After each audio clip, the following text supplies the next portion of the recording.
नमस्कार विद्यार्थी मित्रांनो. सध्या भारतीय रिझर्व्ह बँकेत 650 जागांसाठी वॅकन्सी निघाली आहे. त्याच्याबद्दल आपण या ठिकाणी संपूर्ण माहिती जाणून घेणार आहोत. ऑनलाईन अर्ज करण्याची जी शेवटची तारीख आहे ती आहे 8 मार्च 2026. आपण या ठिकाणी ऑनलाईन अर्ज करण्यासाठीची जी लिंक आहे ती देखील आपण या ठिकाणी प्रोव्हाइड केलेली आहे आणि हीच लिंक तुम्हाला आपल्या डिस्क्रिप्शन मध्ये बघायला देखील मिळेल. आता याचे दोन पेपर होणार आहेत.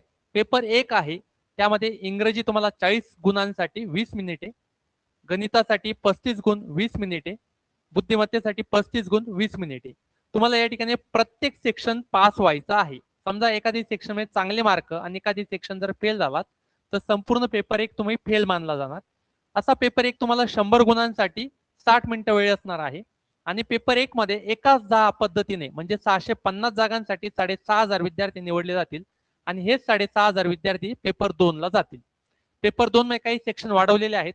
इंग्रजी 40 गुण 30 मिनिटे, गणित 40 गुण 30 मिनिटे, बुद्धिमत्ता 40 गुण 30 मिनिटे, जीके जीएस 40 गुण 25 मिनिटे आणि संगणक 40 गुण 20 मिनिटे. असं संपूर्ण 200 गुणांचा हा पेपर असणार आहे आणि 135 मिनिटे त्याला असणार आहे. पेपर 1 पेपर 2 दोघांमध्ये निगेटिव्ह मार्किंग आहे. 1/4 निगेटिव्ह मार्किंग म्हणजे प्रत्येक 4 प्रश्नांना 1 गुण तुमचा त्या ठिकाणी कमी होणार आहे. जे विद्यार्थी पेपर 2 पास करतील असे एकाच 2 पद्धतीने म्हणजे 650 जागांसाठी 1300 विद्यार्थी लँग्वेज प्रोफिशियन्सी टेस्ट साठी जातील, ज्याला आपण एलपीटी म्हणतो. तर या ठिकाणी लोकल भाषेला प्राधान्य दिलं आहे. म्हणजे महाराष्ट्राचा नागरिक महाराष्ट्रामध्ये ही टेस्ट देणार आणि गुजरातचा नागरिक गुजरातीमध्ये ही टेस्ट देणार. तर कंपल्सरी महाराष्ट्राच्या विद्यार्थ्यांना लँग्वेज प्रोफिशियन्सी टेस्ट मध्ये मराठी या भाषेबद्दल संपूर्ण नॉलेज असणं गरजेचं आहे. जे विद्यार्थी पेपर 1 पास होतील असे विद्यार्थी पेपर 2 ला जातील आणि पेपर 2 चे विद्यार्थी जातील लँग्वेज प्रोफिशियन्सी टेस्टला.